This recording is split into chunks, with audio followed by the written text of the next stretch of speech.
Sahabat sastra, pada bagian sebelumnya kita telah menyimak pembacaan novel Layar Terkembang karya Sultan Takdir Ali Syahbana. Pada bagian terdahulu dikisahkan Yusuf telah menyatakan cintanya pada Maria. Kemesraan keduanya menimbulkan konflik antara Tuti dan Maria, sekaligus menciptakan kegundahan dalam diri Tuti. Nah, bagaimana kisah hubungan antara Tuti dan Maria setelah sebelumnya pernah bersih tegang?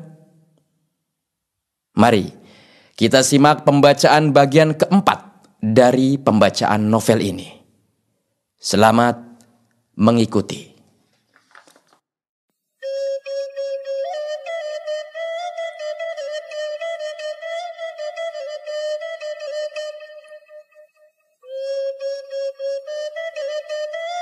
Jadi pada permulaan bulan Juli ini, engkau bekerja sekali, kata istri Raden Patadiharja kepada Maria, sambil ia duduk di rangkum kursi besar yang lembut.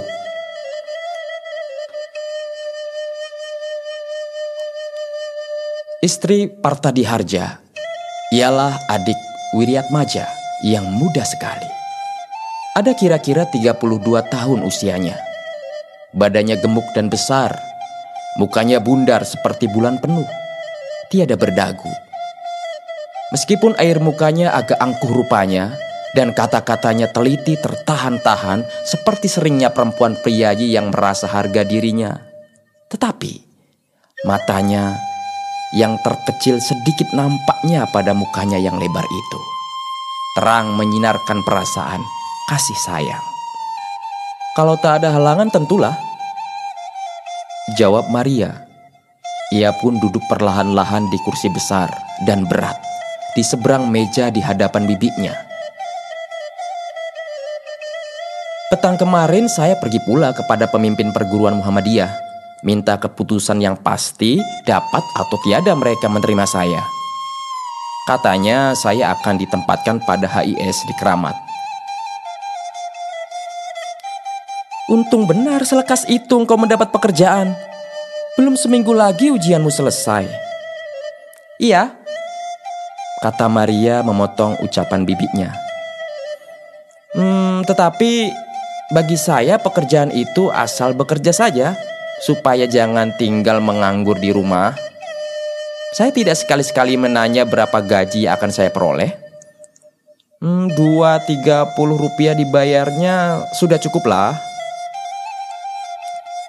Sudah cukup. Sudah lebih dari cukup, kata istri Parta menekan kata keponakannya itu. Berapa benarlah belanjamu? Menanti-nanti sampai tiba masanya. Ia pun tersenyum melihat kepada Maria yang memerah mukanya mendengar sindiran itu. Tetapi, sahut istri Parta pula, adakah dia engkau ajak datang kemari? Tidak disampaikan emang muka pesanku bahwa engkau harus membawanya kemari juga. Maria tahu siapa yang dimaksud bibinya itu dengan dia. Ialah Yusuf, tunangannya.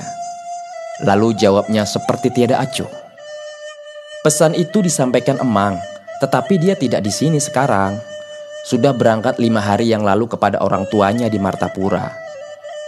Sesudah mendengar keputusan ujian saya. Sayang benar. Saya hendak melanjutkan perkenalan dengan bakal menantu saya itu. Pura-pura tidak mendengar ucapan bibinya yang agak mempermain-mainkan itu, sambung Maria. Tetapi ia tidak lama tinggal pada orang tuanya. 2 minggu lagi ia akan kembali kemari untuk menghadiri kongres pemuda baru. Ketika itu datang Parta dari belakang menggendong anaknya yang bungsu, yang menangis di tangannya diiringkan oleh Tuti. Dari jauh ia telah berkata, "Dia tiada hendak dengan Tuti sebab kasar amat. Lemas-lemas ia diciuminya. Tiba dekat ibunya, Rukmini yang tersedu-sedu mengulurkan tangannya minta diambil. Sayang ibu, Jus Tuti jahat betul, sampai menangis anak ibu dibuatnya. Cumbu istri Parta sambil menyambut anaknya yang melekapkan dirinya pada dadanya. Bekas air mata pada mukanya yang merengut itu belum lagi kering, dan badannya yang kecil itu masih terlonjak-lonjak oleh seduh. Parta dan Tuti duduk pula dekat orang berdua itu. Tuti masih berusaha membujuk Rukmini duduk di pangkuannya. Mari nih, duduk dengan Jus. Jus tidak jahat lagi. Nih manis betul nih.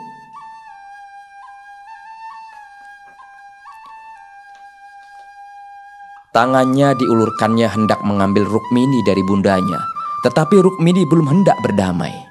Tangan Tuti yang hendak mengambil itu ditampiknya. Apa engkau lihat di dapur tadi, Tuti? Tanya Maria kepada kakaknya, dan sambil ia melihat kepada kakaknya ia berkata, dengan apa kami dijamu nanti, Mbi? Masakan orang yang dijamu bertanya serupa itu, ujar Parta mengganggu Maria.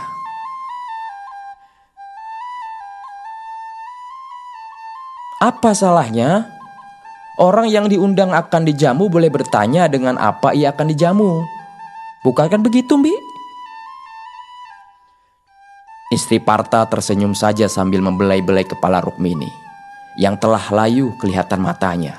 Dan setelah menunduk sebentar melihat anaknya yang mengantuk rupanya itu, memandanglah ia kepada Maria sambil berkata, selaku hendak menyenangkan hatinya.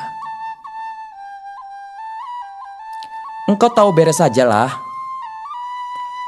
Yang akhir itu dikatakannya sambil mengejapkan matanya kepada Tuti.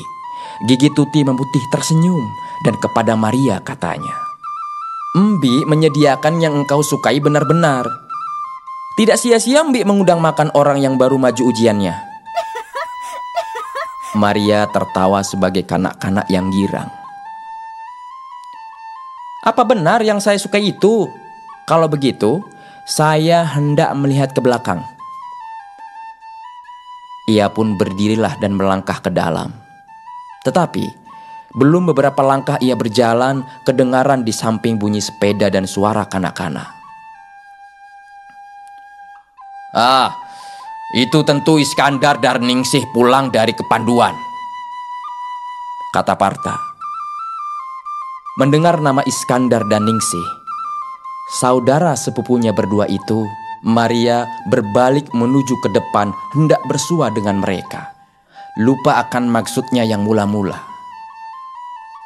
Belum lagi sampai di tangga, telah kedengaran teriak mereka yang girang. Hei, Ece Maria! Dan bergesa-gesa mereka datang menuju kepadanya seraya mengulurkan tangan. Besar hati Maria melihat saudara sepupunya berdua itu.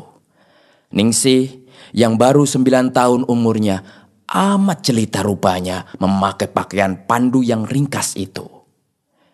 Yuk yang hijau tebal, dasi merah putih, dan topi yang lebar.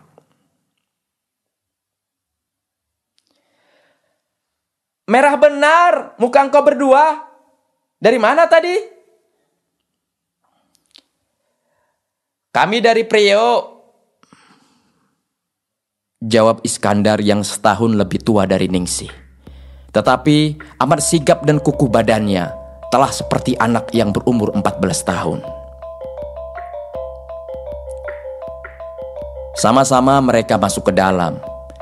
Tiada berhenti-henti terdengar suara Ningsih yang nyaring dan girang bergurau dengan Maria. Sebab dari dulu Maria sangat memanjakannya. Tiba mereka di serambi dalam. Parta menyapa anaknya yang tiada melepas-lepaskan tangan Maria lagi. Ningsih, Tiadakah engkau menegur Tuti ini? Hah? Kalau Ningsih sudah bersua dengan Maria, ia sudah lupa akan daratan. Gadis kecil yang merah bercahaya-cahaya mukanya itu melihat kepada Tuti dengan tersenyum. Diulurkannya tangannya dan seraya melihat kepada adiknya yang dipangku ibunya. Keluar dari mulutnya, "Oh, Rukmini sudah tidur.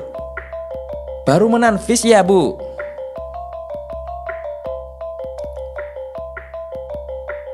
Tuti melihat kepada Rukmini, lemah bergelung melekap di dada ibunya dengan mata yang terkatup agak renggang sedikit.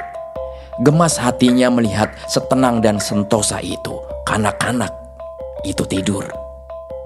Tidak mempedulikan mereka bercakap-cakap sedikit jua pun. Bangkit pula inginnya hendak menggendongnya. Lalu katanya,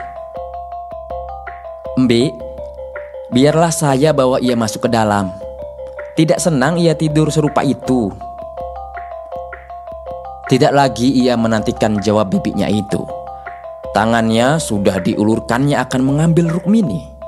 Hati-hati benar diangkatnya anak itu dan dipeluknya pada dadanya. Perlahan-lahan berdirilah ia menuju ke kamar. Nikmat terasa kepadanya badan kecil yang panas itu melekap pada dadanya. Perlahan-lahan turun naik menarik nafas. Dari kalbunya mengalir perasaan cinta sayang tiada tertahan-tahan.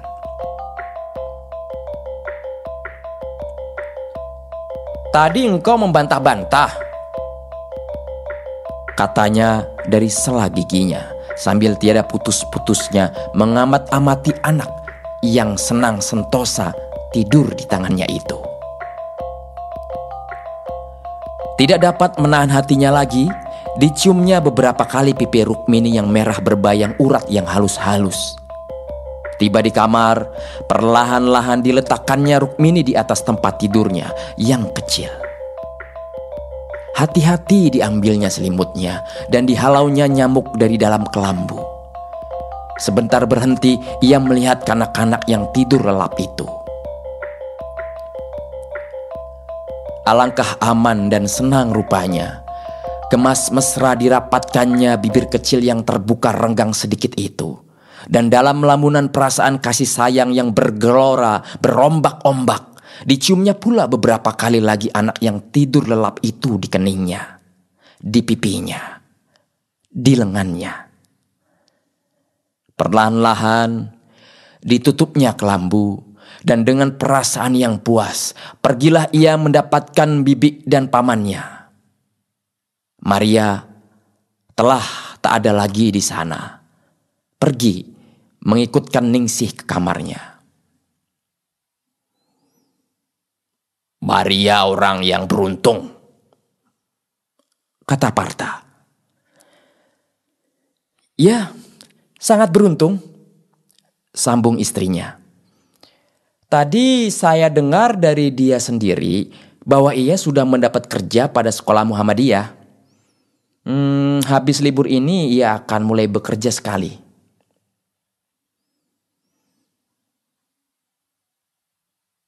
"Tetapi bekerjanya itu sebenarnya menolong-nolong saja," kata Tuti menyela.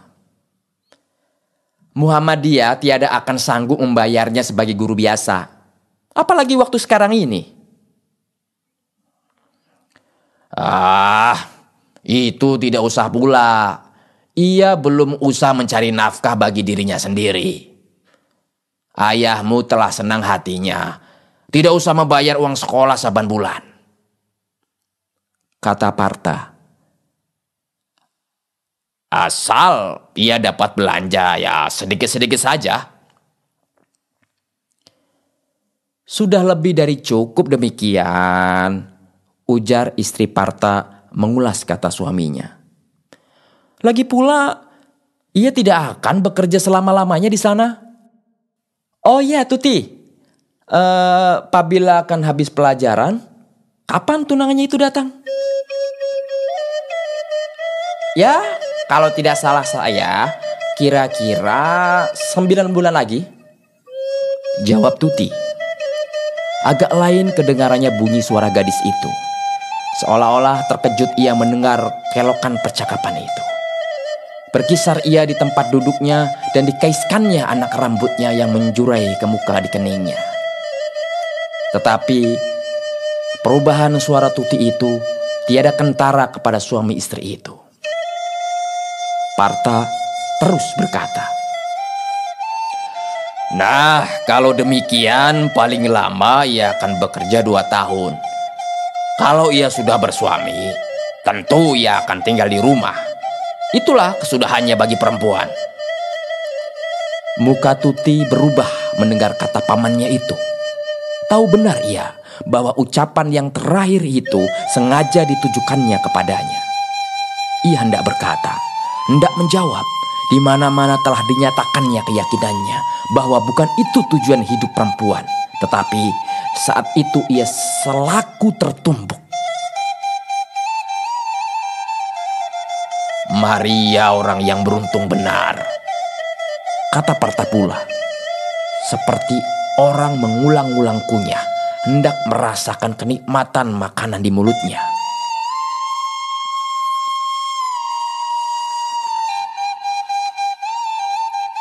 Tetapi bagi Tuti, perkataan itu seakan-akan ditusukkan ke dalam hatinya.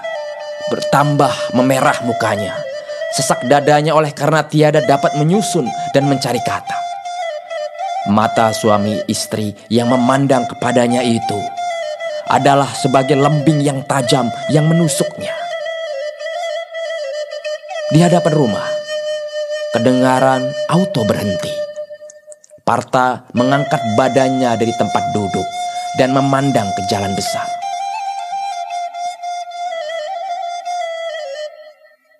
"Oh ya, benar, itu Engkang Wirya itu," katanya. Lalu ia berdiri menuju keluar, diiringkan oleh istrinya dengan Tuti. "Ah, lambat benar Engkang datang. Sangka kami tidak jadi tadi." "Loh, teman lama dari Rangkas Bitung. Sudah lebih dari 10 tahun kami tidak bersua. Hampir tidak jadi saya datang kemari tadi. Mujur dia sudah berjanji makan tengah hari di rumah pamilinya." "Tetapi sekarang Engkang datang waktu yang baik benar," kata istri Parta. "Mari, saya lihat di belakang sebentar, barangkali orang sudah bersedia pula." Ia pun masuk ke dalam. Tiada berapa lamanya diikutkan pula oleh Tuti. Sedang Wiryatmaja duduk bercakap-cakap dengan Parta di Harja di serambi dalam. Di atas meja makan bundar, di serambi belakang sudah terhampar alas meja yang putih jernih, berkembang berkilat-kilat, dan di atasnya sudah diatur piring, kobokan serta sendok dan garpu. 5 buah tempat disediakan. Dari belakang, seorang bujang perempuan berulang-ulang membawa piring yang berisi gulai dan sayur-sayuran. Sekaliannya diatur oleh istri Parta bersama-sama dengan Tuti di atas.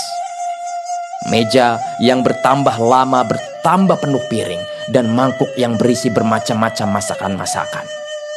Bergedel dan bistik kelihatan di sisi pedal dan sayur. Ayam, daging, otak, ikan, sekaliannya nampak terhidang. Di atas piring, buah-buahan beradu warna pisang raja yang kuning besar-besar dengan warna apel yang hijau merah tua.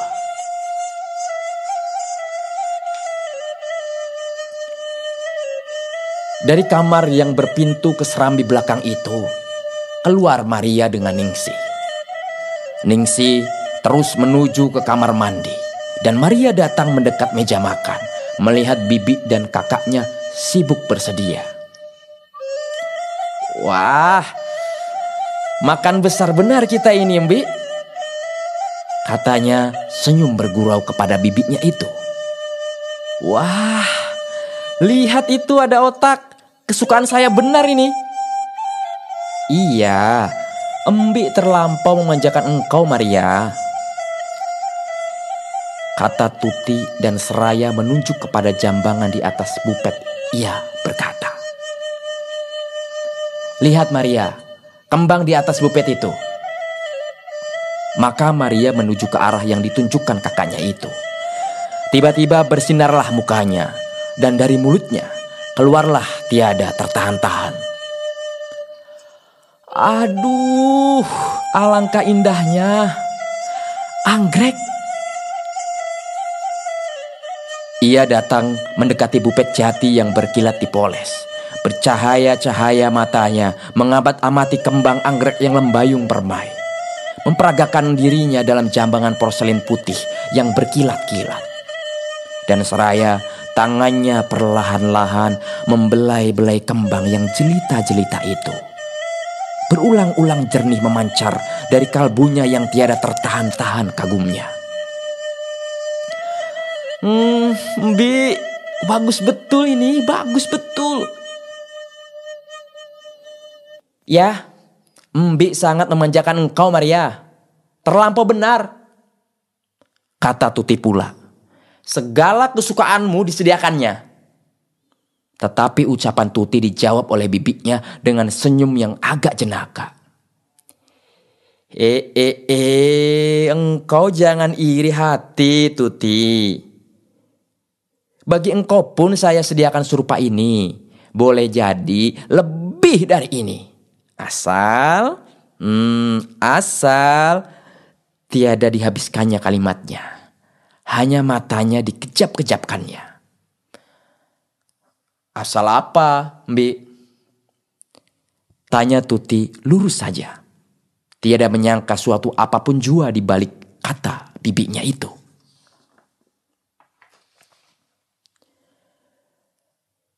"Dan jangan tidak berkata saja," ujarnya. "Sayang, saya tidak akan ujian lagi." Belum habis lagi katanya itu, bibinya segera mengulasnya. Tidak usah ujian. Bukan itu saja waktu yang penting dan berarti dalam hidup manusia. Benar tidak Maria?" Maria melengos kepada bibinya seraya tersenyum dengan lena. Tetapi Tuti diam seperti orang tidak mendengar. Disambutnya dari bujang sebuah piring besar yang berisi sup yang beruap-uap. Dan setelah meletakkan sup itu di atas meja, katanya mengalihkan percakapan. "Mbi, rasanya kita sudah siap, hanya air saja belum lagi." "Pergilah engkau memanggil bapak dan emangmu di depan. Boleh kita mulai. Rasanya sekarang hari sudah hampir 1:30. Setelah laki-laki berdua itu masuk, duduklah mereka berlima pada meja yang penuh berpagarkan makanan yang lezat-lezat. Istri Parta menghendaki Maria duduk di kepala meja, sebelah bupet. Yang dijamu sekarang ini ialah Maria. Sebab itu ia harus duduk di tempat kehormatan. "Oh, tentu," kata Parta. "Maria, engkau mesti duduk di sini. Sini, ya. Tuti, mengapa engkau melihat-lihat kepada saya, ha? Hari ini sebenarnya kita makan-makan untuk Maria. Kalau engkau hendak duduk di tempat itu pula nanti, lekas-lekaslah." Sengaja ia berhenti di belakang perkataan "lekas-lekaslah". Matanya melihat kepada Tuti yang tersenyum, tetapi segera membantah.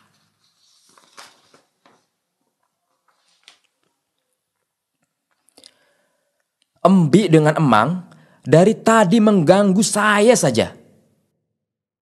Dan agak bersahaja kekanak-kanakan, Parta berkata terus mengusik Tuti. "Kami tidak sekali-sekali mengatakan bahwa engkau iri hati kepada Maria.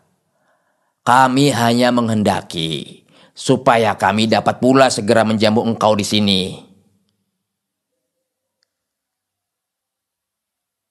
Maria tersenyum berbahagia bersama-sama dengan paman dan bibinya. Mulut Tuti mengorak dipaksa turut tersenyum. Sedangkan ayahnya diam, tiada peduli akan gangguan iparnya, akan anaknya yang tua itu. Sementara mereka gembira bercakap-cakap, dipimpin oleh Parta suami istri, sekali-sekali disela oleh Wiriatmaja. Terus juga mereka makan. Berganti-ganti piring-piring yang penuh lauk pauk yang lezat-lezat itu berpindah dari tangan seorang ke tangan seorang. Isinya bertambah lama, bertambah sedikit juga. Tengah mereka makan itu, tiba-tiba kedengaran dari dalam kamar suara menangis. Rukmini menangis. Kata istri Parta. Dan ia pun memanggil Ningsih mengambil adiknya yang baru bangun itu. Tetapi Ningsih belum keluar dari kamar mandi. Ketika itu tiba-tiba berdiri Tuti seraya berkata, "Biarlah saya mengambilnya." Dan meskipun ia ditahan oleh bibinya yang telah memanggil bujang, tetapi ia terus juga masuk ke dalam. Rukmini telah duduk dalam tempat tidurnya. Melihat Tuti datang hendak mengambilnya, usahakan ia reda. Tangisnya bertambah-tambah kuat. Dibantingnya badannya kembali ke atas kasur, dan dengan kaki dan tangannya ditampiknya Tuti yang hendak mengangkatnya itu.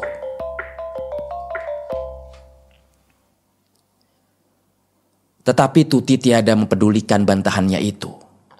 Badan kecil yang melonjak-lonjak, menyepak-nyepak dan menggerepai-gerepai itu diangkatnya dengan kedua belah tangannya dan dibawanya keluar kelambu.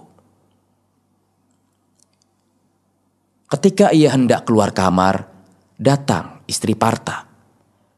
Mendengar anaknya menangis berteriak-teriak, ia hendak menengok sendiri. Melihat bundanya itu, Rukmini mengulurkan tangannya sekali minta diambil. Tuti menyerahkan yang menggelepar-gelepar dan berteriak-teriak di gondongannya itu kepada ibunya, dan tiada berapa lama antaranya diamlah Rukmini menangis. Hanya tinggal lagi sedu-sedunya yang ditahan-tahan.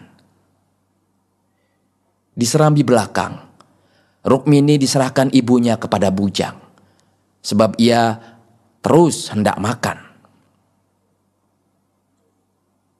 Sesaat iba juga hati Tuti melihat Rukmini tiada membantah sedikit jua pun diberikan ibunya kepada bujang itu. Mengapakah maka ia tiada hendak digendongnya? Apakah sebabnya maka ia demikian memusuhinya? Tetapi dalam percakapan meneruskan makan itu, perasaan kurang senang itu perlahan-lahan hilang sendirinya. Sesudah makan, Wiriatmaja, Parta dengan istrinya duduk di ruang tengah bercakap-cakap. Tuti dan Maria membunyikan mesin nyanyi dengan Ningsih dan Iskandar. Dari sana mereka pergi duduk bersama-sama di bawah pohon mangga yang besar di kebun. Bermain-main dengan burung dara jagaan Ningsih dan Iskandar yang amat banyak jumlahnya. Petang pukul 5:30. Setelah mandi dan minum teh, barulah orang bertiga beranak itu pulang ke rumah mereka di Gang Heber.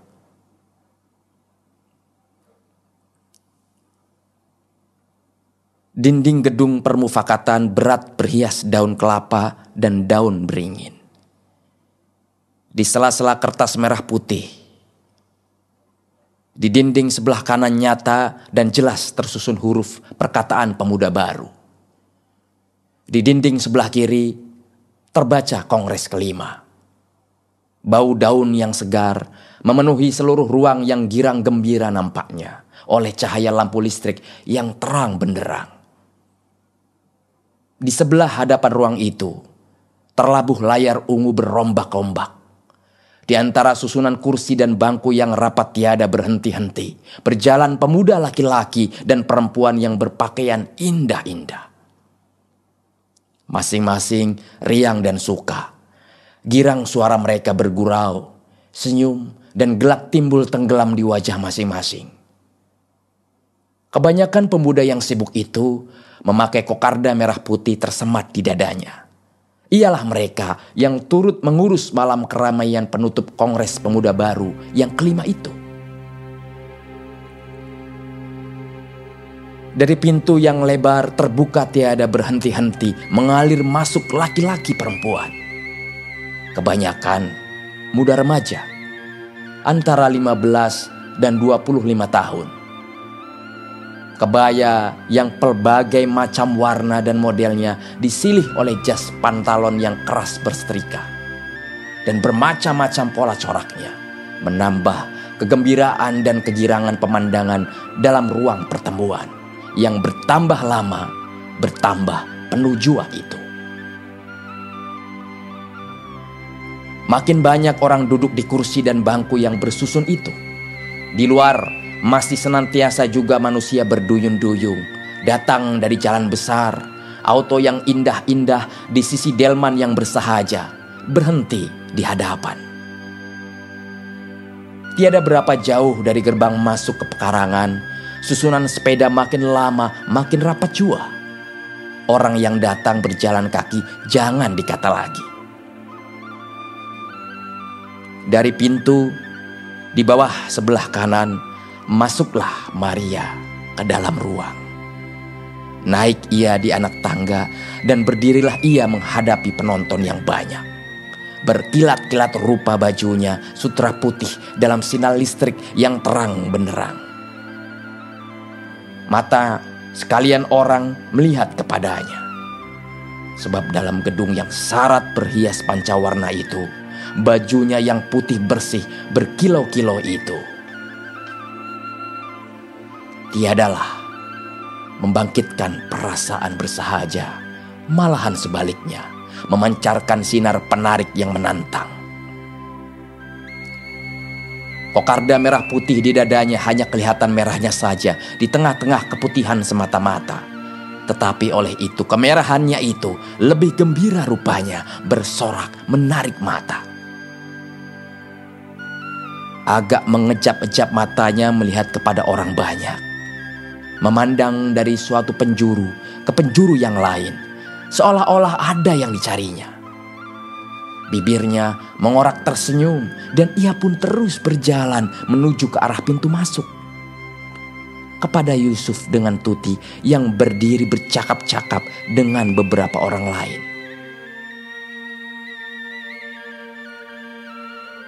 "Sudah lamakah engkau berdua datang?" tanyanya kepada kakaknya. Sebab ia berdiri datang lebih dahulu karena harus serta mengatur malam keramaian itu. "Kami baru masuk benar," jawab Tuti. "Ramai benar orang datang malam ini." "Sebab itu lekaslah engkau mencari tempat duduk. Rasanya di depan masih ada sebuah kursi kosong. Sebentar lagi orang mulai." Tuti pergi ke hadapan bersama-sama Maria mencari tempat, dan setelah ia duduk, kembalilah Maria kepada Yusuf yang masih terus juga berbicara dengan temannya. "Yusuf, lekaslah engkau bersiap. Orang telah hampir mulai," ujar Maria mengingatkan tunangannya itu. Sebab mereka berdua akan serta main dalam sandiwara Sendiakala ning Majapahit yang akan dipertunjukkan kelak. Yusuf melihat arlojinya. 5 menit lagi pukul 8. Keluar dari mulutnya agak bergumam dan kepada kawannya katanya, "Nah, nantilah lagi." Lalu ia pun mengikut Maria melalui kursi yang banyak itu menuju pintu di bawah sebelah kanan. Bertambah lama, bertambah penuh jua ruang yang besar itu. Di kursi, di hadapan, tak ada lagi tempat yang terluang. Di belakang pun telah bersesak-sesak orang duduk di atas bangku. Sementara itu, masih tiada berhenti-henti juga orang datang. Kursi dan bangku ditambah sepadat-padatnya. Tetapi itu pun belum cukup. Pukul 8 betul tampil seorang anak muda keluar dari belakang layar. Dengan suara nyaring yang makin lama makin jelas membelah kegemuruhan dalam gedung yang penuh manusia itu, diucapkannya selamat datang kepada yang hadir dan dimintanya terima kasih atas minat kepada pertemuan malam penutupan kongres itu. Sudah itu, dibacakannya beberapa putusan kongres dan akhirnya diharapkannya mudah-mudahan pertunjukan yang akan diperlihatkan malam ini akan memberi kenang-kenangan yang indah dan tiada terlupakan bagi segala yang hadir. Tiada berapa lama, setelah ia undur kembali ke balik layar yang tertutup, diiringi oleh tepuk yang ramai, maka terkuaklah pula layar yang ungu berombak-ombak itu seluas-luasnya. Ketika itu juga, padamlah lampu dalam gedung itu, dan di atas podium terpasanglah cahaya biru. Amat dahsyat rupanya menyinari pemandangan yang kelihatan di atas podium. Beberapa pasang pemuda yang berasal dari seluruh kepulauan ini memakai pakaian negerinya masing-masing, menghadapi sebuah pedupaan yang besar, memasukkan persembahan masing-masing. Seluruh gedung itu sunyi, senyap. Takjub melihat pemandangan yang permai dan dalam meresap itu. Ketika tiba-tiba layar itu tertutup kembali dan di ruang dipasang orang pula lampu, sekalian penonton selaku terbangun dari mimpi, sekejap seperti hendak runtuh bunyi orang bertepuk, disela oleh teriak bis-bis tiada putus-putusnya. Tetapi meskipun sebanyak itu suara meminta supaya pertunjukan itu diulang kembali, permintaan itu tiada diperkenankan. Dan waktu layar ungu berombak-ombak itu terkuak pula, mulailah pertunjukan sandiwara Sandiakala Ning Majapahit.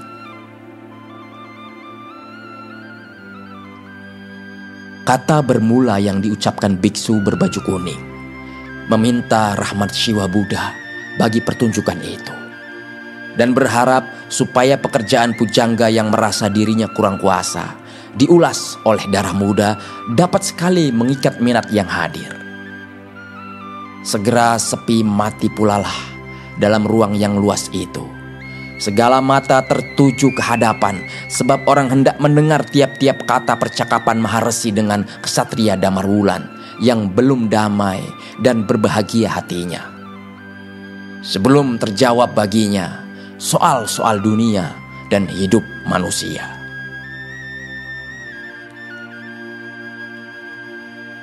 Apa gunanya Brahma menjadikan dunia? Apa ada sebelum Brahma menjelma? Siapa menjadikan Brahma? Apa guna manusia hidup? Mengapa ia harus mati? Sia-sialah Maharesi menerangkan kepadanya bahwa soal kejadian dan tujuan kehidupan tidak dapat diketahui manusia dengan sempurna.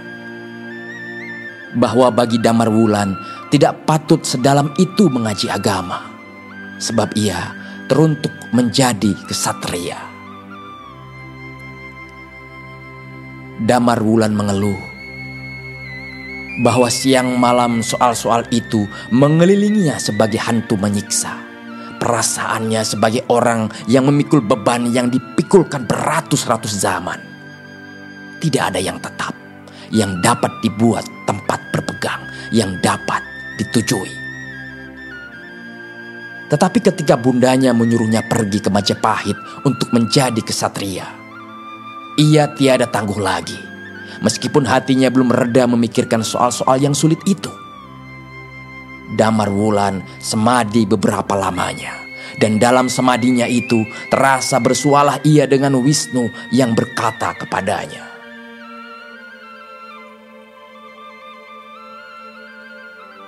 "Akulah Wisnu yang kau cari. Aku bertakhta dalam hatimu sendiri. Dunia tidak pernah terjadi, sebab tidak pernah tidak ada. Kata, nama, sifat, sekaliannya cuma buatan manusia belaka. Sekaliannya tidak ada ketika manusia belum ada di dunia. Waktu cuma maya, cuma perbandingan yang dibuat oleh manusia antara suatu kejadian dengan kejadian yang lain. Kekuasaan atau tempat pun hanya mimpi belaka, sebab Wisnu ada dalam hati segala benda. Dunia tidak bersifat dan tidak bersifat. Jalan manusia ke hatinya sendiri ialah yoga, menghentikan berpikir, melenyapkan dunia maya, dan menyatukan diri dengan jiwa segala benda. Bagian kedua ialah pertemuan Damarwulan dengan kekasihnya, Anjasmara, putri Patih Majapahit. Anjasmara menyuruh kekasihnya pergi menaklukkan Wirabumi yang mendurhaka kepada Prabu Dewi Suhita. Beberapa lamanya, Damarwulan sangsi. Ia memikirkan kejamnya membunuh manusia, membangkitkan ratap dan tangis perempuan dan kanak-kanak. Lagi pula apa gunanya Majapahit ditolong? Agama sudah rusak. Pendeta dan kesatria tiada melakukan kewajibannya lagi terhadap rakyat. Tetapi meskipun demikian, dalam hatinya ia insaf bahwa ia tidak boleh tidak akan menurut dharmanya. Ia akan pergi memerangi Wirabumi. Dalam samadi di sisi kekasihnya, nampak pula kepadanya Wisnu yang berkata kepadanya,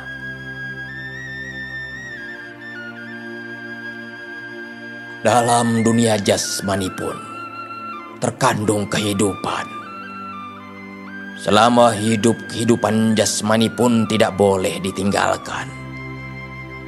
Memerangi Wirabumi bukan membunuh artinya, tetapi membantu rakyat sengsara." Lenyap Wisnu, datang Dewi Kamajaya dan Dewi Ratih mengatakan kepada Damarwulan bahwa rahasia alam telah terbuka baginya. Tetapi tahu bukanlah bahagia. Bahagia masuk ke dalam hati. Kalau jiwa sudah satu dengan Brahma, kalau cinta kepada dunia sudah tumbuh dalam hati, sebab itu hendaklah ia melindungi yang lemah. Perjuangan batin Damarwulan sudah selesai. Meskipun bundanya sakit keras dan setiap saat boleh maut, ia akan terus juga memerangi Wirabumi. Sebab perkara negara harus lebih diutamakan dari perkara sendiri. Bagian ketiga, melukiskan kesabaran hati para pembesar Majapahit untuk melawan Wirabumi. Ksatria sejati tidak ada lagi. Tidak seorang juga sanggup menjadi senopati mengepali bala tentara. Majapahit tiada bertenaga lagi, sehingga Wirabumi berani menghina Prabu Dewi Suhita, menyuruh datang ke Probolinggo, mempersembahkan upacara kerajaan dan menjadi permaisurinya. Damarwulan yang dinanti-nanti datang, mempersembahkan dirinya kepada Prabu. Diterangkannya bahwa rakyat tiada senang, sebab mereka kelaparan dan diperlakukan tiada sepertinya. Setelah habis pertunjukan bagian ketiga, maka diadakan istirahat setengah jam. Ruang besar itu pun sibuk kulalah. Ada yang berdiri berjalan-jalan, ada yang pergi minum pada bufet. Gemuruh bunyi orang bercakap-cakap. Bagian keempat yang dipertunjukkan sesudah istirahat melukiskan Prabu Dewi Suhita serta rakyat dan para pembesar bergirang hati menyambut Damarwulan kembali dari medan peperangan, mengalahkan Wirabumi. Dalam bagian kelima, kaum kesatria dan kepala agama bersekongkol menjatuhkan Damarwulan yang berdaya upaya menyedarkan rakyat. Prabu Dewi Suhita akhirnya terbujuk oleh mereka dan Damarwulan dihukum mati. Lenyaplah kesatria sejati yang penghabisan dan Majapahit tiada dapat tidak akan punah. Pasukan Islam sudah siap akan menyerang, memberi pukulan yang penghabisan kepada kerajaan. Maka tertutuplah layar setelah menak koncar teman Damarwulan yang setia menetapkan nasib Majapahit.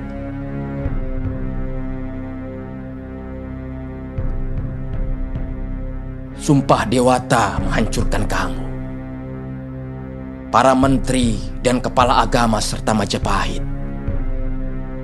Sebentar lagi kota ini akan musnah, akan tinggal bekasnya saja, dan kamu, Suhita, akan meratap di atasnya. Ketika Damarwulan, kesatria yang penghabisan, runtuh ke tanah, Sri Majapahit pindah ke Bintara. Majapahit, runtuhlah kamu! Pertunjukan selesai.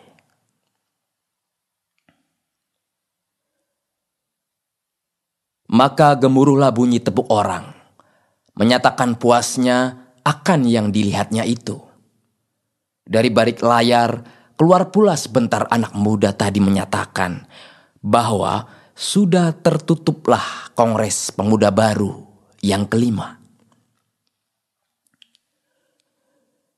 Sekali lagi diucapkannya terima kasih kepada segala orang yang menyokong dan memperlihatkan minatnya kepada kongres itu. Dan diharapkan mudah-mudahan setahun lagi akan bersua pula pada kongres yang ke-6. Sekalian orang di dalam ruang yang besar itu bergeraklah, berdegar-degar bunyi orang memindahkan kursi dan berdiri. Orang berduyun-duyun keluar, bersesak-sesak di antara kursi-kursi dan bangku-bangku yang centang perenang letaknya. Tuti telah berdiri juga dari kursinya. Tetapi sebaliknya, dari orang banyak menuju ke pintu keluar, ia mendekat ke arah pintu di sebelah kanan, di bawah. Sebab ia masih harus menantikan Yusuf dengan Maria. Lamalah baru orang berdua bertunangan itu keluar.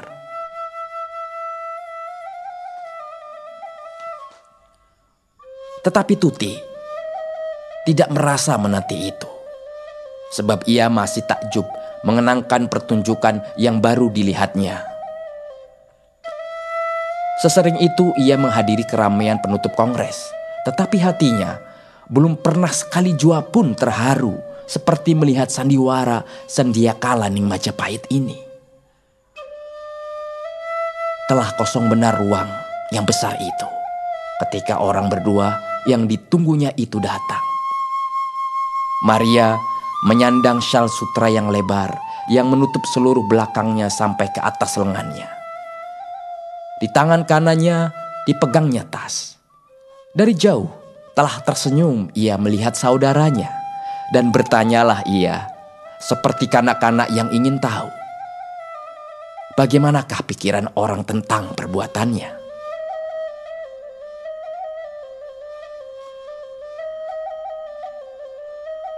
Bagaimanakah Anjasmara tadi? Indah benar. Belum pernah saya melihat pertunjukan yang seindah ini. keluar dengan tulus dari mulut Tuti yang jarang memuji itu. Engkau berdua baik benar bermain. Terutama percakapan Damarwulan dengan Wisnu sangat meresap ke dalam hati saya.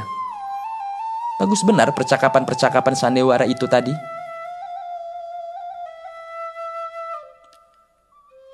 Yusuf memandang kepada Tuti, agak keheran-heranan sedikit. Sebab belum pernah nampak kepadanya Tuti terharu serupa itu melihat sesuatu pertunjukan. Malahan biasanya ia agak rendah memandang seni, yang menurut katanya hanya pekerjaan bagi orang yang tiada mempunyai pekerjaan yang lain. Maria amat besar hatinya mendengar pujian saudaranya itu. Sebab yang demikian jarang benar terjadi atas perbuatannya. Tuti biasanya mencela saja. Dalam pada itu, perlahan-lahan mereka berjalan menuju keluar. Di pekarangan gedung itu masih kelihatan beberapa orang yang masih ada rupanya yang dinantikannya. Di jalan besar hanya ada sebuah delman. Beberapa lamanya mereka melihat-lihat kalau ada taksi. Tetapi tiada nampak sebuah jua pun. Akhirnya berkatalah Tuti,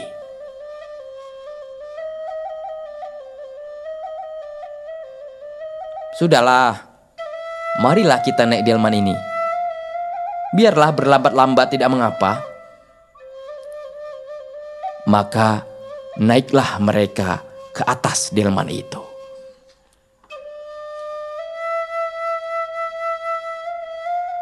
Maria amat gembira dan tiada berhenti-henti ia bercerita tentang pertunjukan itu, tentang persediaannya, tentang kejadian sebelum dan sedang pertunjukan itu. Lain daripada serta bermain, ia seorang yang turut memimpin dan mengatur. Dan berhasilnya pertunjukan yang berhari-hari memenuhi minatnya itu sangatlah membesarkan hatinya. Tuti kelihatannya masih terharu juga. Katanya tak banyak sebab perasaan dan pemandangan yang baru diperolehnya. Malam itu hendak dicernahnya benar-benar dalam hatinya. Pemandangannya tentang seni mendapat pukulan yang hebat. Pertunjukan Sandiakala Ning Majapahit yang lain benar daripada pertunjukan yang biasa diperlihatkan pada waktu keramaian yang lain-lain. Amat dalam mengguris kalbunya. Jaranglah sesuatu perasaan semesra itu memenuhi hatinya, menyamai kemesraan perasaannya yang sehebat-hebatnya selama penghidupannya sebagai perempuan pergerakan yang melakukan pekerjaannya dengan seluruh jiwanya. Mau tak mau, ia harus mengakui betapa besarnya pengaruh seni yang dahulu sering diejekannya itu atas jiwa manusia.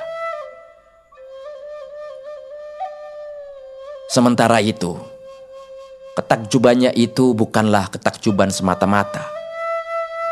Di sisi ketakjuban akan keindahan sandiwara itu, sejak dari semula ada memberat sesuatu perasaan yang kabur dalam hatinya, yang tiada dapat dikajinya benar.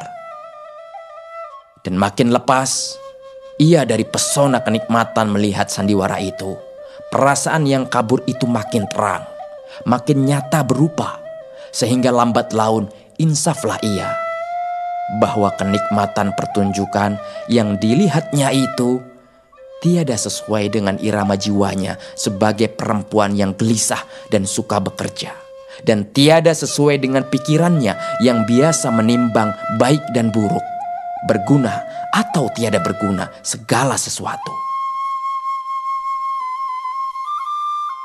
Mula-mula, sehabis pertunjukan tadi, ia semata-mata dikuasai oleh perasaan keindahannya yang lama terpendam dan terdesak. Tetapi, seketika memancar keluar tiada tertahan-tahan melihat sandiwara yang indah itu.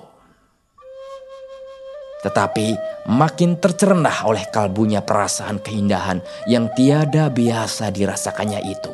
Makin insaflah ia bahwa ia tiada dapat lagi menyetujuinya dan menerimanya. Akhirnya, tiada dapat lagi ia menahan hatinya, menyatakan pikirannya. Lalu katanya, "Pertunjukan engkau berdua tadi sesungguhnya indah benar. Belum pernah saya terharu seperti malam itu. Tetapi meskipun demikian, hati saya tidak puas." "Tidak puas?" jawab Maria sekali, yang masih gembira akan hasil pekerjaannya itu. "Apanya yang engkau tidak puas? Tadi katamu bagus." "Iya, bagus. Sebenarnya bagus. Tetapi meskipun demikian hati saya tidak puas benar." "Bagaimana engkau, Yusuf? Tidak begitu jugakah perasaanmu?" Saya tidak mengerti apa maksudnya," kata Yusuf. Orang berdua itu melihat kepada Tuti, yang berpikir sebentar rupanya. Tetapi lalu berkata, "Sandiwara tadi bagus, sebenarnya bagus. Tetapi kebagusannya itu pada pikiran saya melemahkan hati dan tenaga." Berhenti pula ia sebentar, selaku hendak mencari perkataan yang sebaik-baiknya untuk menyatakan yang terpikir kepadanya itu. Tetapi Maria, yang dalam kegirangannya akan hasil pekerjaannya malam itu, segera menyangkal bahwa kakaknya itu mencari-cari saja hendak mencela pertunjukan itu. Segera berkata, "Melemahkan hati? Ada-ada saja pikiranmu. Tak pernah engkau melihat perbuatan orang yang tiada tercela. Coba engkau sendiri menyusun sandiwara, supaya engkau puas benar." Dalam gelap di delman itu, mata Tuti mendelik melihat adiknya selaku hendak diterkamnya. Tetapi ditahannya hatinya, lalu berkata dengan pendek, "Kalau engkau tiada mengerti, baiklah, engkau diam saja, Maria."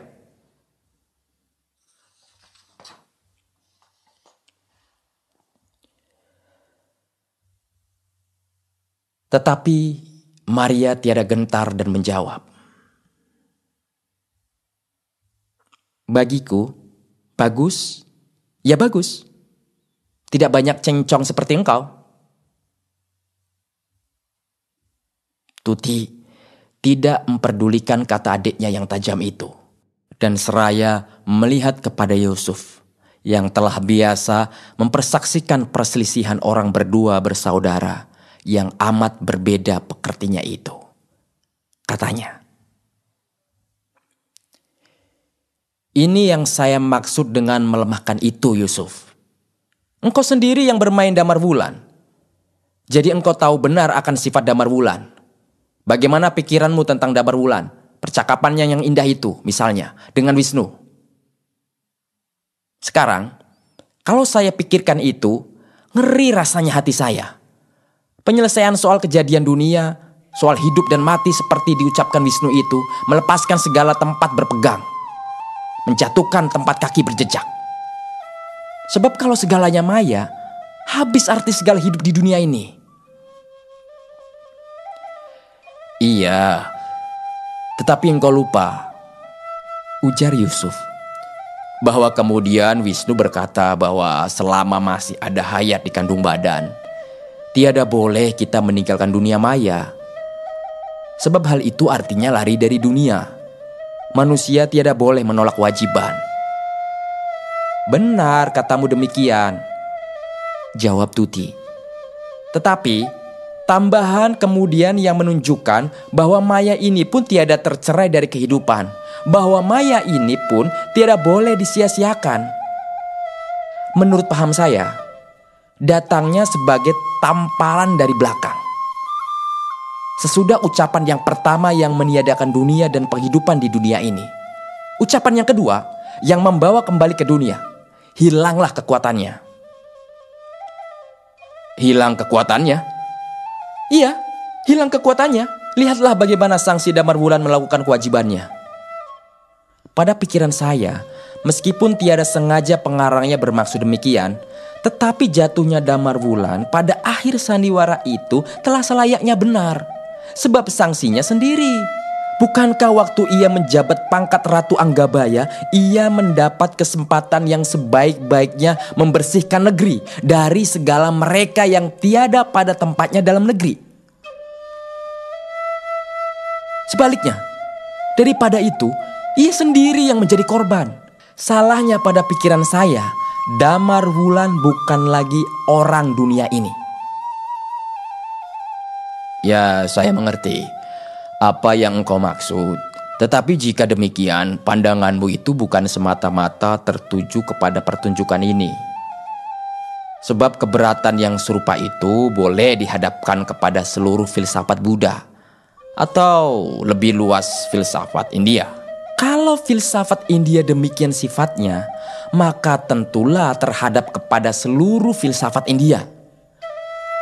Keberatan saya itu pun terutama oleh karena filsafat yang demikian membuat manusia merasa dirinya asing dari dunia ini. Sebab segala sesuatu dianggapnya bayang-bayang, dan penghidupannya tiadalah terasa kepadanya sebagai penghidupan yang sebenar-benarnya.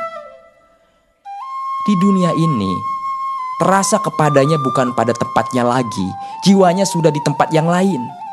Telah sepatutnya mereka yang demikian di dunia ini tiada dapat berarti. Tiada dapat membangunkan sesuatu yang berarti bagi hidup di dunia. Dan meskipun ada suruhan supaya menyertai hidup di dunia ini, tetapi suruhan itu tiada menolong lagi. Adalah seperti orang yang sudah dibenamkan ke dalam air selucup-lucupnya. Tetapi sesudah itu, ditarik kepalanya ke atas air sedikit. Ia sudah terlampau lemas untuk dapat merapung dan bernafas lagi. Tentang hal itu saya setuju dengan engkau. Umumnya filsafat India melompat sekali menyelesaikan segala soal hidup sedalam-dalamnya. Dapat ia memberi bahagia kepada mereka yang sesuai jiwanya dengan itu. Tetapi oleh karena telah terselesaikan segala soal hidup, tiadalah ada lagi bagi mereka yang demikian soal dunia. Dan di dunia tertutuplah jalan kemajuan. Apalagi bagi bangsa kita hal ini harus diperhatikan benar-benar. Kata Tuti, tegas menambah ucapan Yusuf yang belum habis itu. Sejak dari dahulu, bangsa kita gemar akan sikap menganggap dunia ini sebagai yang tiada berarti, yang fana. Dunia hanya tempat perhentian sebentar. Apa guna mengumpulkan harta? Apa guna kebesaran dan kemuliaan? Sikap yang demikian menyebabkan bangsa kita tiada berdaya, lemah, berusaha dan nista kedudukannya dalam dunia. Kemiskinannya terasa kepadanya sebagai sesuatu yang layak. Malahan kadang-kadang yang sebaik-baiknya.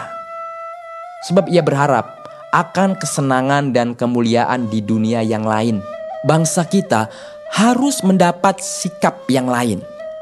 Dunia bukan maya, bukan tempat perhentian sebentar yang tak usah diindahkan. Sebaliknya, daripada menempuh jalan yoga menyuruh menghentikan berpikir, bangsa kita harus lebih banyak berpikir. Jiwa yang sempurna ialah jiwa yang di dunia ini dapat kesempurnaan pula. Segala sifat dan perbuatan bukan maya, dan manusia harus berdaya upaya mengembangkan segala kecakapannya.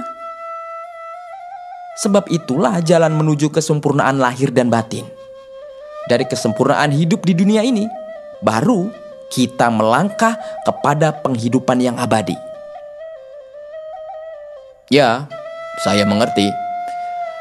Saya mengerti akan keberatanmu dan maksudmu. Tetapi apakah salahnya Kalau pertunjukan yang seindah itu sekali-sekali dilihat orang, Ya, sekali-kali tiada ada salahnya, kata Tuti. Saya pun akan merasa rugi jika saya tiada dapat melihat sandiwara yang seindah ini dan sedalam ini perasaan yang dikandungnya. Tetapi sementara itu, kesangsian akan makna hidup di dunia ini tiada boleh terlampau banyak pengaruhnya. Dan tentang pertunjukan ini, keberatan saya yang sebenar-benarnya ialah sebab ia dipertunjukkan kepada pemuda-pemuda. Ke dalam hati pemuda ditanamnya kesangsian akan hidup. Padahal pemuda itu hendaknya gembira dan riang dan penuh kepercayaan. Irama darah pemuda mengalir tiada sesuai dengan irama yang seberat itu, memikirkan soal hidup dan mati. Ya, itu telah terasa juga kepada saya. Dari semula saya sebenarnya tiada setuju orang mempertunjukkan sandiwara Santiakalaning Majapahit pada pesta kongres ini. Tetapi sandiwara lain yang lebih sesuai itu tidak ada. Ya, suruh Tuti membuatnya,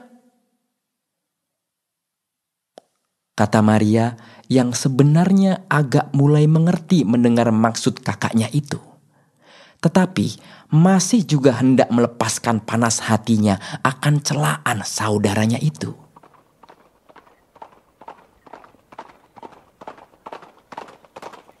Perlahan-lahan delman itu telah sampai di Gang Hauber. Di hadapan rumah, pada pertemuan Gang Hauber dengan Cidengweg, delman itu berhenti dan turunlah mereka bertiga. Tiada berapa lama mereka mengetuk pintu. Dibukakanlah oleh Raden Wiryatmaja. Yusuf pun minta permisi. Sebab hari sudah hampir pukul 1:30 malam. Naiklah ia ke delman yang masih menanti di jalan menuju ke rumahnya di sawah besar.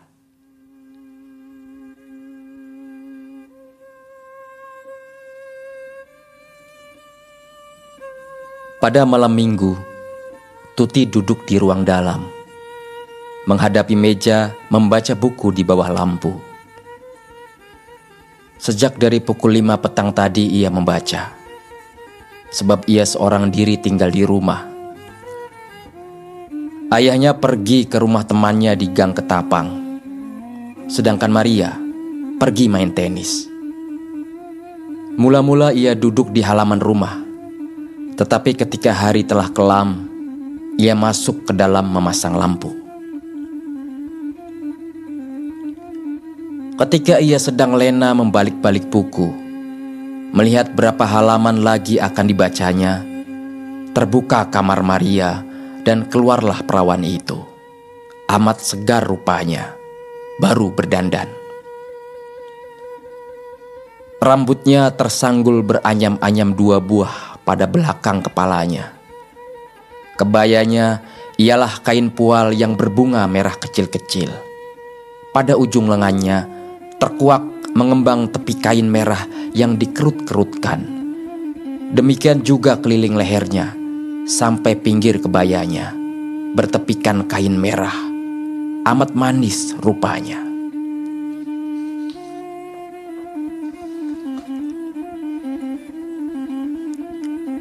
Tuti mengangkat mukanya melihat adiknya itu. Takjub matanya memandang kebaya Maria yang amat manis nampaknya. Maria sesungguhnya pandai memilih pakaiannya. Tiap-tiap kebaya atau yuknya yang batu ialah kenikmatan pandangan mata. Ada-ada saja cara menyusun warna sehingga selalu indah rupanya. Meskipun kepandaian Maria itu bukan baru diperolehnya dalam sebulan 2 ini, tetapi baru dalam waktu yang akhir inilah hal itu kentara kepada Tuti. seolah-olah baru terbuka matanya untuk menghargai kepandaian adiknya itu. Kadang-kadang terasa kepadanya perasaan iri yang halus di dalam hatinya. Maria menarik kursi Tuti. "Mengapakah badan saya selalu amat letih kalau sudah main tenis?" "Ya, barangkali engkau tiada baik main sport," jawab Tuti melihat adiknya yang sesungguhnya agak letih rupanya, meskipun ia segar baru mandi.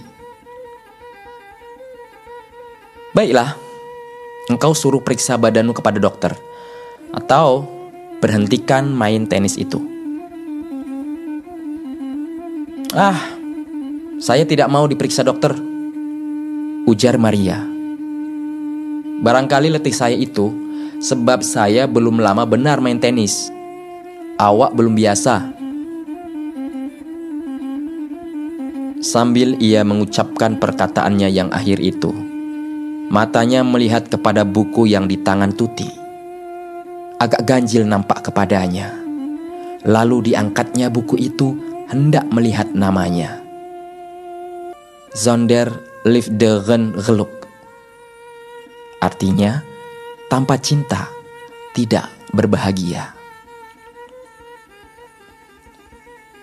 "Buku saya ini, Tuti. Apa mimpimu sekarang telah membaca buku Kortsmachler pula? Dahulu engkau tertawakan saya membaca buku ini. Sekarang engkau sendiri membacanya."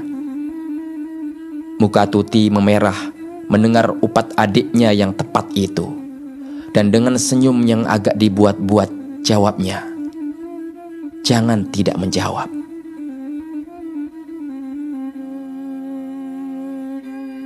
"Ya, sekedar hendak mengetahui saja. Apa benar yang menarik anak-anak perawan membaca buku serupa ini?"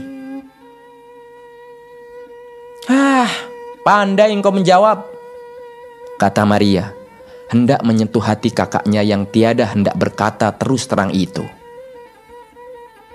"Kalau mau membacanya, katakan saja mau membacanya. Habis perkara." Tuti tiada menjawab lagi, pura-pura tiada mendengar kata adiknya itu. Setelah beberapa lamanya duduk di kursi dekat Tuti itu, Maria berdiri, seraya berkata,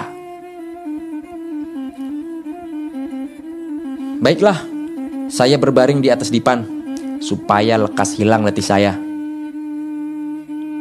Beberapa lamanya sunyilah dalam ruang itu. Tuti membaca buku, sedangkan Maria berbaring, seraya menjalan pikirannya melamun, mengenangkan kekasihnya. Kira-kira pukul 7:30, pulanglah Raden Wiriatmaja. Maka pergilah Tuti dan Maria ke belakang, menyediakan makanan. Setelah makan, duduk pula mereka bersama-sama di beranda dalam. Tuti terus membaca bukunya, sedangkan Maria memutar mesin nyanyi, memainkan lagu-lagu yang sayu untuk meredakan kegelisahan hatinya, menanti kekasihnya yang belum juga kunjung-kunjung datang. Kira-kira 8:30, kedengaran di halaman bunyi sepeda. Maria yang dari tadi gelisah menanti-nanti, tahu sekali bahwa yang datang itu ialah kekasihnya. Tetapi meskipun tiada terkata-katakan kegirangannya, ditahannya hatinya, dan perlahan-lahan seperti orang yang antara mau dengan tiada, menujulah ia ke pintu melihat keluar. Dan pura-pura orang tiada menyangka, berkatalah ia menyambut tunangannya, "Oh, engkau Yusuf."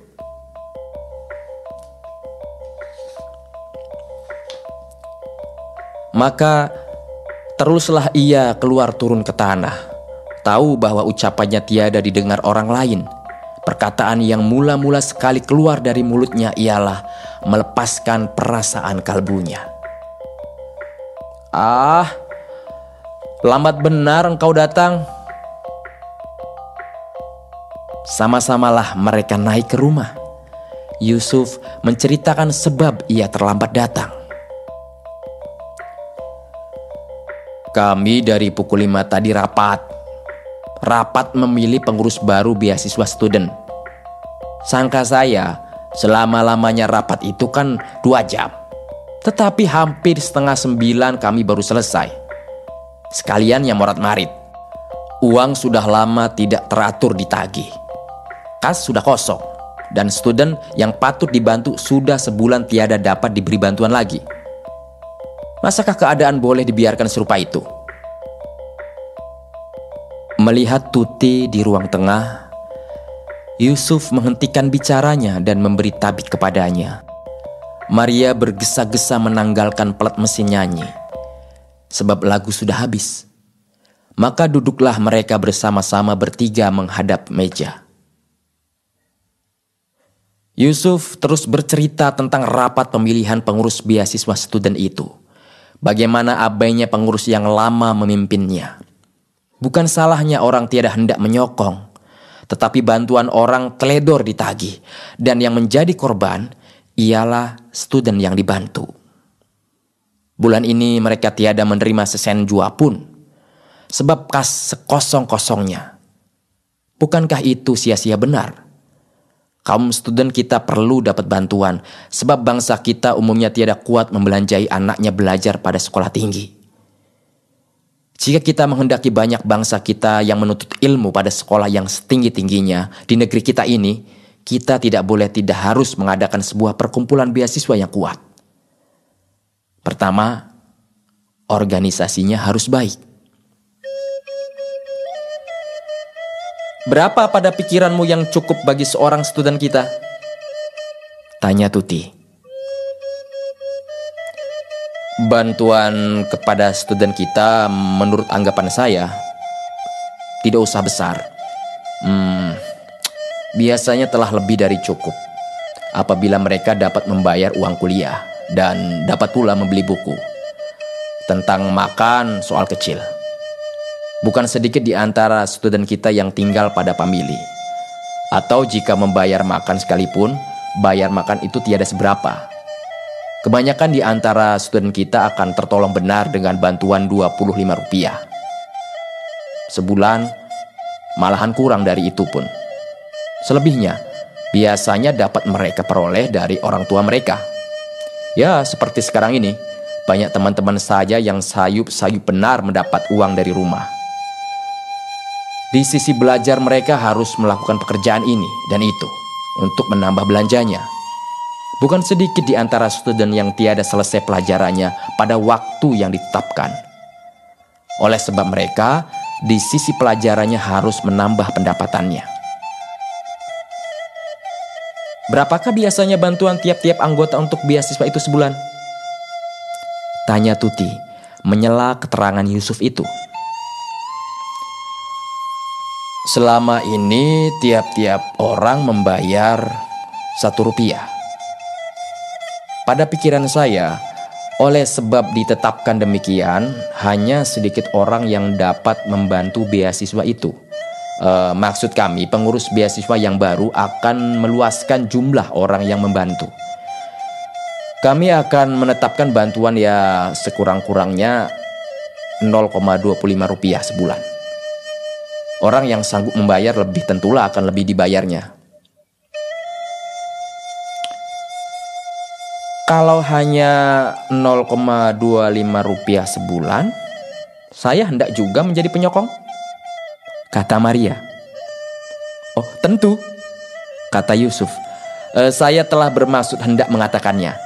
Engkau berdua mesti menjadi anggota. Tetapi bukan anggota stalen.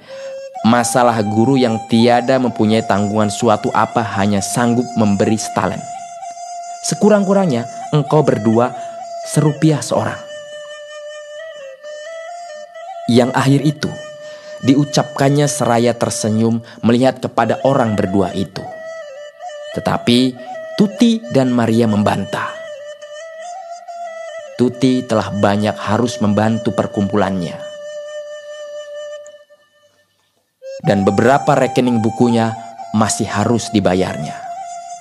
Tetapi kalau 50 sen sebulan, ia hendak juga membantu. Maria menganggap jumlah itu terlampau besar baginya menilik kepada gajinya. Masakah 4% dari gaji saya akan beasiswa saja? Saya pun ada kontribusi yang lain. Nah, kalau begitu 50 sen pun jadilah. Tetapi uang itu harus dijemput sebelum tanggal 5 tiap-tiap bulan, kata Tuti. Kalau orang datang menagih sesudah tanggal 5, akan saya suruh kembali saja. Pikiran saya orang harus memerlukan memungut kontribusi itu. Kalau tiada diperlukan, tidak pula kita perlu membayarnya. Kebanyakan perkumpulan tidak masuk uangnya. Sering bukan oleh karena orang tiada hendak membayar iuran, tetapi karena iuran itu tiada baik ditagih. Tanggal 10 atau 15 bulan baru datang. Siapakah ada berulang lagi di rumah? Tetapi untuk beasiswa kami ini, engkau tidak usah cemas, engkau terlambat ditagih, jawab Yusuf. Untuk rumah ini, biarlah saya sendiri yang menjadi penagihnya. Ya, tetapi kalau engkau penagihnya, tentu saja boleh minta ditangguh, atau sekali-sekali tidak membayar benar, kata Maria berolok-olok. Ya, kehendakmu, tetapi penagih ini akan lebih keras tagihnya dari penagih yang biasa.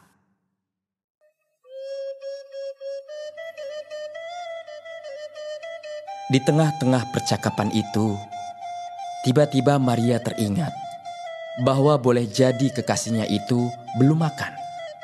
Lalu bertanya, "Kalau engkau dari rapat tadi terus kemari sekali, tentulah engkau sekarang belum makan. Kami di rumah ini sudah makan. Tetapi mari saya lihat sebentar, kalau-kalau masih ada nasi dan gulai."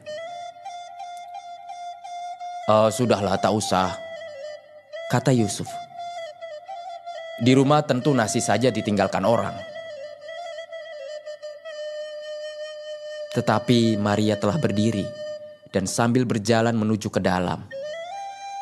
Ia menjawab,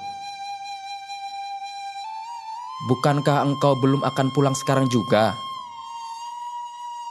Malam ini malam panjang. Baiklah, makan dahulu. Kalau tidak lama amat perutmu kosong." Tetapi beberapa lama antaranya ia kembali pula dan kepada Tuti katanya,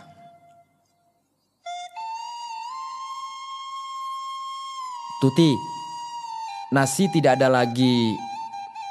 Suruh sajalah Juhro masak lagi," jawab Tuti. Tetapi Yusuf segera menyela berkata, "Janganlah berpayah serupa itu benar. Masakan akan masak lagi, sekarang sudah dekat pukul 9 nih. Sudahlah." Maria masih berdiri juga.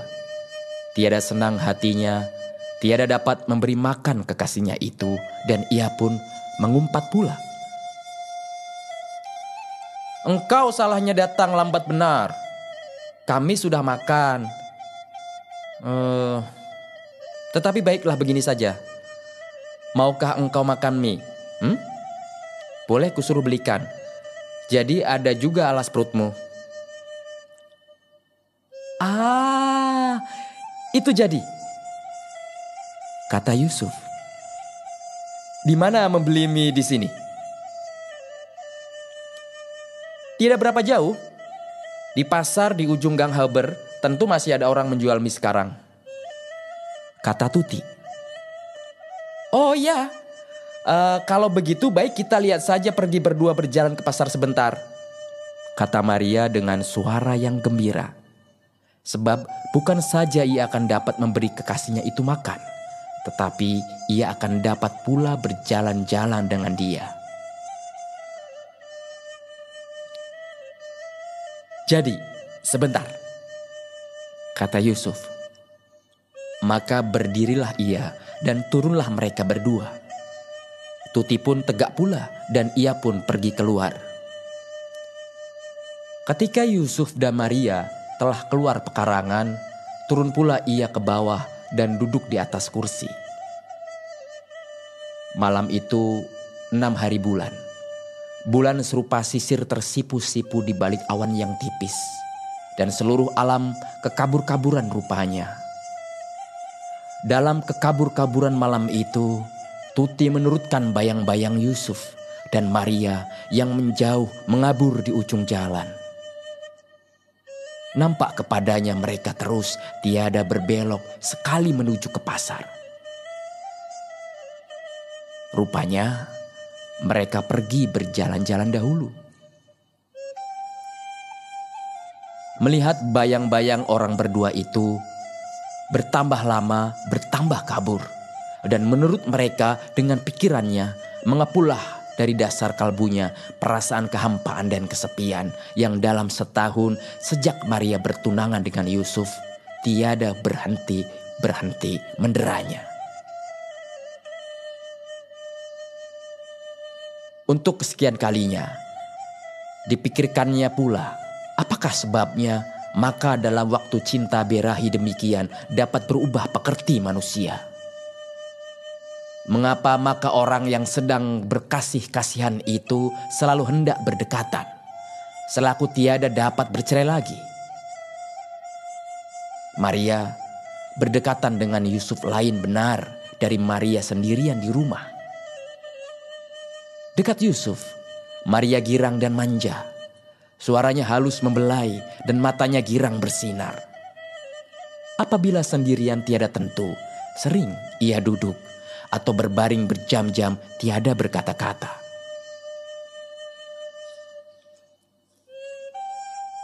Menurut pikirannya, yang menimbang dan mengukur, sekalian pujaan itu daya nafsu belaka dan hanya mungkin terjadi pada mereka yang tiada bertujuan hidup. Tetapi pikirannya yang terang dan nyata itu tiada pernah dapat sesungguh-sungguhnya melenyapkan perasaan kehampaan dan kesunyian di dalam hatinya. Pada ketika pikirannya agak terpica, tiada tertahanlah rasanya kekosongan dan melangitlah jiwanya menghimbau. Tiada terkata-katalah hasratnya akan penyerahan dan pujaan mereka yang menurut pikirannya tiada bertujuan hidup itu, dan terbayanglah kepermaian cinta seperti terlukis dalam buku-buku Kurt Mahler sebagai sesuatu yang amat jauhnya dan tiada akan mungkin tercapai baginya. Maka terasalah kepadanya tiada sanggupnya memuja menyerah itu sebagai azab, dan di tengah-tengah kekuatan dan kecakapannya sebagai seorang pemimpin pergerakan perempuan, beratlah mengimpitnya perasaan kelemahan dirinya. Dalam perjuangan antara perasaan dan pikiran yang tiada habis-habisnya itu, sesaat disesalnyalah dirinya sendiri. Suatu kesempatan sudah dibuangkannya. Hendaklah ia dahulu memuja Hambali. Tetapi betapa ia mungkin memuja orang yang pada matanya tiada sedikit jua pun melebihinya. Tetapi mestikah ia selama-lamanya tinggal serupa ini? Dan sekejam-kejamnya pula terdengar kepadanya suara muridnya, gadis kecil yang bergurau dengan temannya berkata, "Encik guru kita ini tidak laku-laku." Sampai sekarang ucapan itu tiada terlupakan olehnya. Selalu apabila ia melihat gadis itu, terasa olehnya seolah-olah hatinya tersayat sangat pedihnya. Senantiasa ucapan itu berbalik kembali. Makin hendak dilupakannya, makin teranglah ia timbul.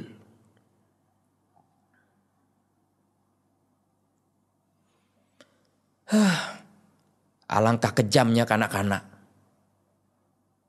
katanya dalam hati. Segala nampak kepada mereka dan sesamanya tak ada yang disembunyikannya. Entah apa-apa lagi agaknya yang dibicarakan mereka tentang dia. Guru mereka yang belum juga kawin-kawin. Terasa kepadanya bagaimana anak-anak kelasnya melihat kepadanya apabila ia bercakap-cakap dengan Supomo, guru muda yang baru 6 bulan kembali dari negeri Belanda. Apa-apa pula gerangan cerita anak-anak tentang dirinya dengan guru itu.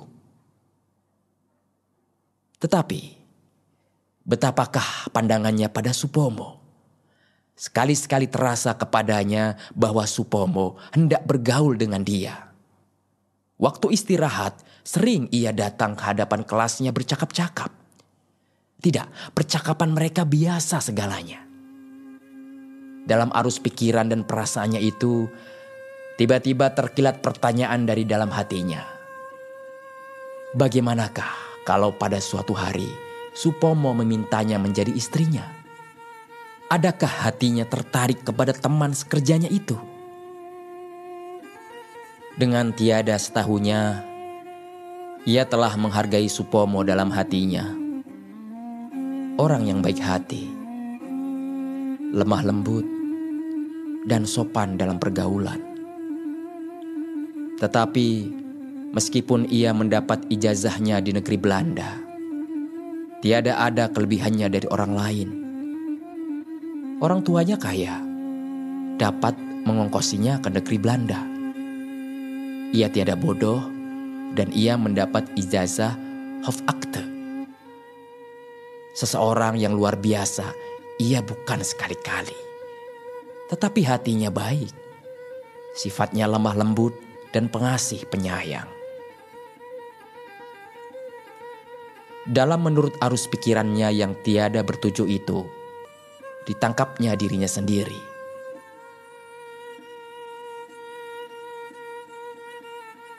Mengapakah sampai ke sana pikirannya?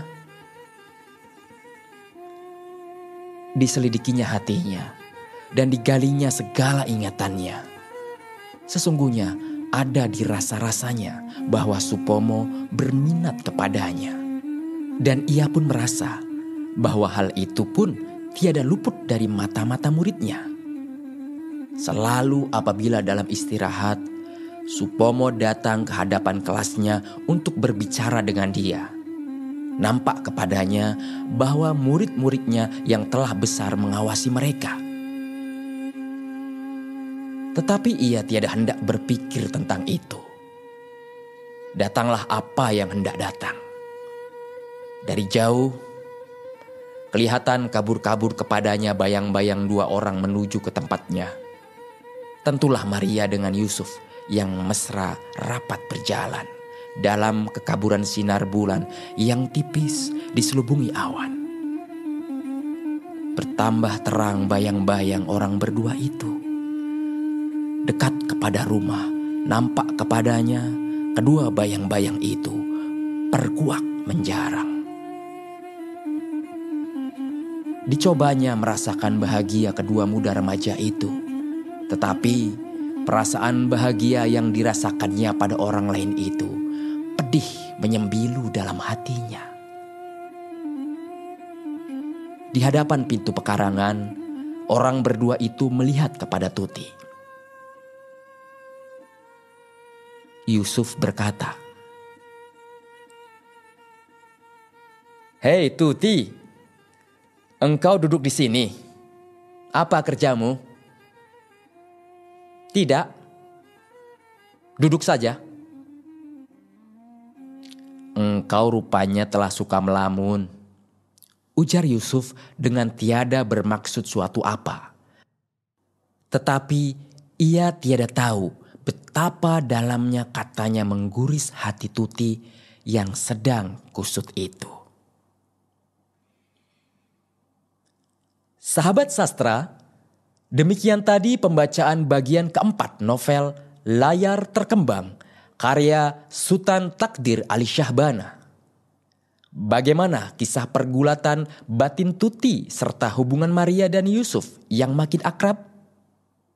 Makin seru saja kan kisahnya? Simak terus kelanjutan novel ini di bagian berikutnya.